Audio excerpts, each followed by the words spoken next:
Hello everyone, welcome to light way to study YouTube channel. आज की video में हम वन वर्ड सब्स्टिट्यूशन के बारे में बात करेंगे। स्पेशली उन टर्म्स के बारे में बात करेंगे जो डेथ से रिलेटेड है। तो चलिए शुरू करते हैं। अगर चैनल को सब्सक्राइब नहीं किया है तो प्लीज़ चैनल को पहले सब्सक्राइब कर दीजिएगा। तो चलिए शुरू करते हैं। आज की वीडियो में हम जिन टर्म्स के बारे में बात करेंगे उनकी कुछ झलक यहाँ पर है कि यदि किसी व्यक्ति को जिसके घर में या किसी की डेथ हो गई है तो उसके लिए हमें सांत्वना देनी है तो उसके लिए कौन से इंग्लिश वर्ड का यूज़ किया जाएगा। इसके साथ यदि किसी व्यक्ति को लीगली डेथ सेंटेंस की जाती है तो उसके लिए कौन सा वर्ड यूज़ किया जाएगा। अगर कोई व्यक्ति इलेक्ट्रिसिटी के झटके से या बिजली के करंट से मर जाता है तो उसके लिए कौन सा वर्ड यूज़ किया जाएगा। किसी का गला घोट दिया जाता है तो उसके लिए कौन सा वर्ड यूज़ किया जाएगा।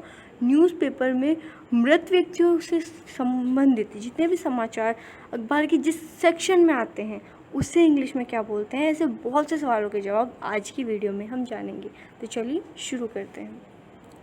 हमने इस वीडियो को दो सेक्शन में डिवाइड किया है। सबसे पहला है तो रिचुअल से रिलेटेड टर्म्स, यानी जितने भी डेथ से रिलेटेड रिचुअल्स होते हैं, हमारे विधि विधान होते हैं, उनसे रिलेटेड जितने भी टर्म्स होते हैं उनके बारे में हम पहले बात करते हैं। तो चलिए, सबसे पहला हमारा होता है पायरी। पायरी क्या होता है, जब भी किसी व्यक्ति की मृत्यु होती है तो हिंदू धर्म के अनुसार उसे चिता पर जलाया जाता है। तो लकड़ियों का बना हुआ वह स्ट्रक्चर जिस पे किसी भी मृत व्यक्ति को रख करके जलाया जाता है उसे हम चिता बोलते हैं, और चिता के लिए जो इंग्लिश वर्ड यूज़ किया जाएगा उसे पायरे बोलते हैं।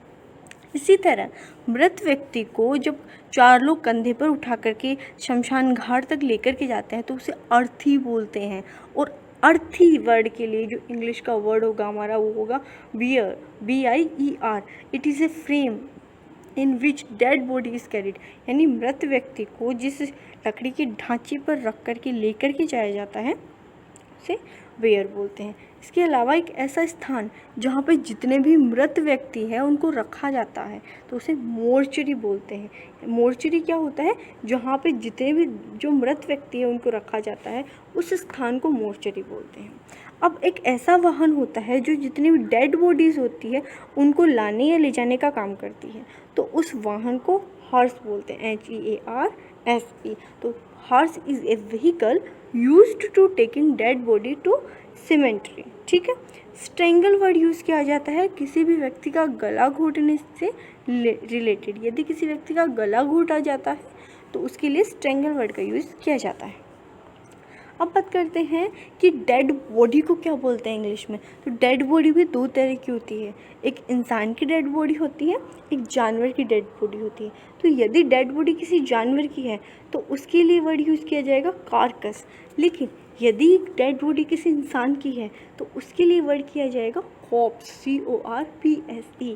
कॉप्स वर्ड यूज़ किया जाएगा इंसान की मृत शरीर के लिए, और कार्कस वर्ड यूज़ किया जाएगा किसी पशु के मृत शरीर के लिए। इसी तरह यदि कोई मृत शरीर को खोदा जाता है, खोद करके जब निकाल दिया जाता है उसे बाहर, तो उसे बोलते हैं एक्सह्यूम। डेड बॉडी के लिए तो कॉप्स यूज़ किया जाएगा, लेकिन यदि उस डेड बॉडी को दफना दिया गया है और उसे फिर से खोदा जाए, खोद करके बाहर निकाला जाए, तो उसके लिए एक्सह्यूम वर्ड का यूज़ किया जाएगा। उसी तरह यदि कोई मुर्दा खुद उठ खड़ा हो जाए अपनी कब्र में से तो उसके लिए हम जो वर्ड यूज़ करेंगे उसे बोलेंगे रिसरेक्शन। इसका फ्रेज होगा कि rising of the dead from grave. किसी भी कब्र से मृत व्यक्ति का उठ खड़ा होना क्या कहलाता है, रिसरेक्शन। तो नेक्स्ट हमारा जो वर्ड है वो है कि यदि जो डेड बॉडी है उसे सड़ने से बचाने के लिए, सुरक्षित रखने के लिए जो पेस्ट का यूज़ किया जाता है उस पर एक लेप लगा दिया जाता है तो उसे क्या बोलते हैं, एम्बाम। ठीक है। किसी भी डेड बॉडी को सड़ने से बचाने के लिए, सुरक्षित रखने के लिए जो किया जाता है उसे हम बोलते हैं एम्बाम। अखबार का वह सेक्शन जहाँ पर हाल ही में जिन व्यक्तियों की मृत्यु हुई है उनसे रिलेटेड समाचार छपते हैं, जिसे हम शोक समाचार का सेक्शन बोलते हैं, उसे हम ओबिटरी भी बोलते हैं, OBITUAR। वहीं यदि किसी व्यक्ति की मृत्यु हो जाती है तो वहाँ पे हम जो व्यक्त करते हैं शोक, जो फीलिंग हम व्यक्त करते हैं उनका दुख कम करने के लिए, तो उसे हम कॉन्डोलेंस बोलते हैं। कॉन्डोलेंस मीन्स सांत्वना देना किसी भी मृत व्यक्ति के परिवार वालों को। अब यदि किसी व्यक्ति की मृत्यु इलेक्ट्रिसिटी के झटके से हो जाती है, death by electric shock, then this particular term is used as electrocute. Electrocution, electrocution word use किया जाएगा यदि किसी की मृत्यु इलेक्ट्रिक शॉक से होती है तो। वही फ्यूनरल वर्ड यूज़ किया जाएगा, funeral is a ceremony eight which a dead person is buried और क्रिमेटेड। यदि किसी भी मृत व्यक्ति का जो अंतिम संस्कार होता है उसकी जो प्रक्रिया होती है उसे फ्यूनरल बोलते हैं। वहीं डिमाइस, डिसीज़, ये दोनों वर्ड डिनोट करते हैं डेथ को। किसी भी की जो मृत्यु हो जाती है, अंत समय आ जाता है, तो उसके लिए हम डिमाइस वर्ड यूज़ करते हैं। और फिज़िकली जितनी भी चीज़ें होती हैं उनको छोड़ करके जब life out of this physical world चली जाती है तब हम इस वर्ड का यूज़ करते हैं, डिसीज़ का। वहीं अगर किसी व्यक्ति को दूसरे इंसान के द्वारा मार दिया जाता है तो उसके लिए हम मर्डर का वर्ड का यूज़ करते हैं। डेथ होता है नेचुरली किसी की मृत्यु हो जाना, और मर्डर वर्ड यूज़ किया जाता है किसी को इंटेंशनली मारना। ग्रिम रीपर एक पर्सोनिफाइड रिप्रेजेंटेशन होता है। जो मृत्यु होती है उसके लिए एक वर्ड यूज़ किया जाता है जिसे मृत्यु को एज ए इंसान, मृत्यु को ना कोई देख सकता है न कोई जानता है, लेकिन अगर उसे एज ए इंसान डिनोट करना हो तो वो ग्रीम रीपर वर्ड का यूज़ किया जाएगा। जैसे कि अगर आपने हड्डी मैन वाली सीरीज़ देखी हो तो वहाँ पे हड्डी मैन को एज ए डेथ का ग्रीम रीपर वर्ड यूज़ किया जाता है हड्डी मैन के लिए। हमारा नेक्स्ट वर्ड है असेसिनेट। असेसिनेट का मतलब होता है किसी भी व्यक्ति को पॉलिटिकल रीज़न की वजह से यदि मारा जाता है या सूली पर चढ़ाया जाता है तो उसके लिए असेसिनेट वर्ड का यूज़ किया जाएगा। To kill someone for political purpose, और पॉलिटिकल पर्पस के लिए किसी व्यक्ति को मारना असेसिनेट करना कहलाता है। जैसे कि ईसा मसीह है और सुकरात, ईसा मसीह को भी राजनीतिक कारणों की वजह से सूली पर लटकाया गया था, और सुकरात जो एक बहुत बड़े दार्शनिक थे उन्हें भी राजनीतिक कारणों की वजह से सूली पर चढ़ा दिया गया था। नेक्स्ट हमारा वर्ड है स्लॉटर। स्लॉटर मतलब होता है किसी भी व्यक्ति या जानवर की निर्मम हत्या कर देना। निर्मम हत्या, जैसे कि एक कसाई जानवर को मार देता है उसकी चमड़ी निकालने के लिए या उससे मांस प्राप्त करने के लिए, तो स्लॉटर का मतलब होता है निर्मम हत्या कर देना। ठीक है। मिसाक्रे क्या होता है? मिसाक्रे होता है बहुत बड़ा जो अमाउंट होता है लोगों का, लॉट ऑफ पीपल, बहुत बड़े सारे लोगों को एक साथ मार के गिराना, वो मिसाक्रे होता है। ब्लड शेड, ब्लड शेड भी सेम वर्ड को डिनोट करता है, लेकिन ब्लड शेड वर्ड जो होता है स्पेशली उन वर्ड्स के लिए यूज़ किया जाता है जहाँ पे युद्ध में बहुत सारे लोग मारे जाते हैं। जैसे कि रक्तपात जो होता है उसके लिए ब्लड शेड वर्ड का यूज़ किया जाता है। नेक्स्ट हमारा वर्ड है लिंच। आपने ये वर्ड सुना होगा, मॉब लिंचिंग।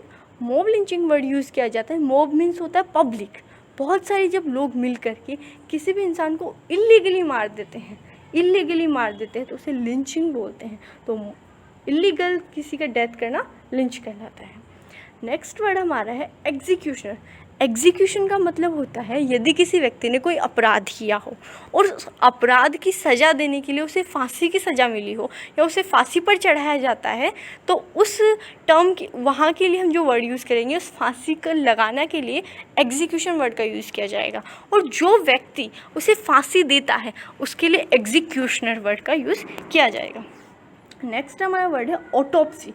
ऑटोप्सी क्या होता है? ऑटोप्सी इज़ एन एग्जामिनेशन और dissection of a dead body to determine cause of death. किसी भी मृत व्यक्ति की मृत्यु का पता लगाने के लिए जिस टर्म का यूज़ किया जाता है, यानी मृत्यु का पता लगाने के लिए जब उसकी जांच की जाती है तो उस जांच को ऑटोप्सी बोलते हैं, जिसे पोस्टमार्टम भी बोलते हैं। तो ये थी हमारी कुछ टर्म्स डेथ से रिलेटेड। अब कुछ ऐसे होते हैं कि यदि एक व्यक्ति दूसरे व्यक्ति की हत्या कर देता है तो अलग अलग परिस्थिति में अलग अलग व्यक्ति द्वारा हत्या करने के लिए अलग अलग वर्ड्स यूज़ किए जाते हैं। समझने के लिए सबसे पहले हम यह देख लेते हैं कि साइनाइड वर्ड होता है। साइनाइड एक ऐसा केमिकल होता है, पॉइजनियस केमिकल, यानी जहरीला पदार्थ ऐसा होता है जिससे क्या होता है कि जितनी भी सेल्स होते हैं इंसान की उनमें ऑक्सीजन ख़त्म हो जाता है और इंसान तड़प तड़प के मरता है। तो साइनाइड वर्ड होता है डेथ के लिए यूज़। वहीं एक साइड सफिक्स होता है जो यदि एक व्यक्ति के द्वारा दूसरे व्यक्ति की मृत्यु की जाती है या हत्या कर दी जाती है, उसे मार दिया जाता है, तो हम साइड सफिक्स का यूज़ करते हैं। जैसे कि हमारे पास कुछ वर्ड हैं। रेजिसाइड, रेजी वर्ड डिनोट करता है किंग को। ठीक है, रेजी वर्ड डिनोट करता है किंग को। तो यदि किसी किंग की हत्या कर दी जाती है तो उसके लिए जो टर्म यूज़ किया जाएगा वो होगा रेजिसाइड। वहीं यदि किसी इन्फेंट या न्यू बॉर्न बेबी की हत्या की जाती है तो उसे इन्फेंटिसाइड वर्ड बोलते हैं। इन्फेंटिसाइड यानी इन्फेंट यानी न्यू बॉर्न बेबी और इन्फेंटिसाइड यानी न्यू बॉर्न बेबी की हत्या करना। फेटिसाइड, फेटिसाइड वर्ड यूज़ किया जाता है। फेटस वर्ड होता है एक, फेटस का मतलब होता है अनबॉर्न बेबी। तो अनबॉर्न बेबी की जब हत्या कर दी जाती है तो उसे फेटिसाइड बोलते हैं। इंसेक्ट्स यानी जितने भी जो छोटे कीड़े मकोड़े होते हैं उनको मारने के लिए जिस केमिकल का यूज या जिसकी पद्धति को उनको मारने का जो बोलते हैं उसे बोलते हैं insecticide. Something that kill insects, ठीक है, जो इंसेक्ट्स को किल करता है वो इंसेक्टिसाइड होता है। इसी तरह बहुत सारे और भी टर्म्स हैं जो यहाँ पे नहीं है लेकिन वो जो यूज़ किए जा सकते हैं। तो ध्यान रखिएगा जहाँ पे भी एंड में लास्ट में CIDE सफिक्स यूज़ किया जाए तो वो डिनोट करता है मृत्यु को, ठीक है। पेस्टिसाइड, जर्मिसाइड, होमिसाइड, ये सारे वर्ड्स यूज़ किए जाते हैं। नेक्स्ट कुछ ऐसे टर्म्स हैं जो फैमिली की डेथ से रिलेटेड है। यदि परिवार में ही एक व्यक्ति किसी दूसरे व्यक्ति को मार देता है, हत्या कर देता है, तो उसके लिए कौन कौन से टर्म्स यूज़ किए जाते हैं। जैसे कि यदि कोई माता या पिता में से अपने पुत्र या पुत्री को मार देता है, अगर कोई अपने पुत्र या पुत्री को मार देता है तो वहाँ उसके लिए फिलिसाइड वर्ड का यूज़ किया जाता है। फिलिसाइड मीन्स किलिंग ऑफ वन सन और डॉटर। वहीं यदि कोई अपने पेरेंट्स को मार देता है तो उसके लिए पेरिसाइड, पेरी पेरेंट्स से कनेक्ट करके आप याद कर सकते हैं। वहीं यदि कोई अपने पिता को मार देता है तो उसके लिए पैट्रिसाइड, फादर पैट्री, ठीक है। वहीं यदि कोई अपनी माता को मार देता है तो उसके लिए वर्ड यूज़ किया जाएगा मैट्रिसाइड वर्ड। मदर और मैट्री, मदर से मैट्री आप रिलेट करके भी याद कर सकते हैं। अब यदि कोई अपने भाई को मार देता है उसके लिए फ्रेट्रिसाइड वर्ड का यूज़ किया जाएगा। फ्रेट्री का मतलब होता है भाई, ठीक है। तो फ्रेट्रिसाइड यानी अपने भाई को ही मार देना। वहीं अगर कोई अपनी सिस्टर को मार दे तो उसके लिए जो टर्म्स यूज़ किया जाएगा वो होगा सोरोरीसाइड। सोरोरी मीन्स सिस्टर और साइड मीन्स मार देना। तो ये थे फैमिली से रिलेटेड कुछ टर्म्स। इसके साथ साथ कुछ टर्म्स और भी है। यदि कोई अपने हस्बैंड को मार दे तो उसके लिए बोला जाएगा मैरिटिसाइड। मैट्रिसाइड अलग था, मैट्रिसाइड माँ के लिए यूज़ किया जाता था, जबकि मैरिटिसाइड यानी हस्बैंड को मारना। तो याद कैसे रहेंगे, मैरिटी यानी मैरिज से रिलेटेड, और मैट्री यानी यहाँ पे माँ आ गया, MA माँ, मैट्री, ठीक है। और मेरी यानी विवाह करना, और मैरिटिसाइड यानी अपने हस्बैंड को मार देना। नेक्स्ट हमारा वर्ड है युक्सोरिसाइड। युक्सोरिसाइड वर्ड यूज़ किया जाता है यदि कोई व्यक्ति अपनी वाइफ को मार देता है तो उसके लिए युक्सोरिसाइड वर्ड का यूज़ किया जाता है। नेक्स्ट हमारा वर्ड है सुसाइड।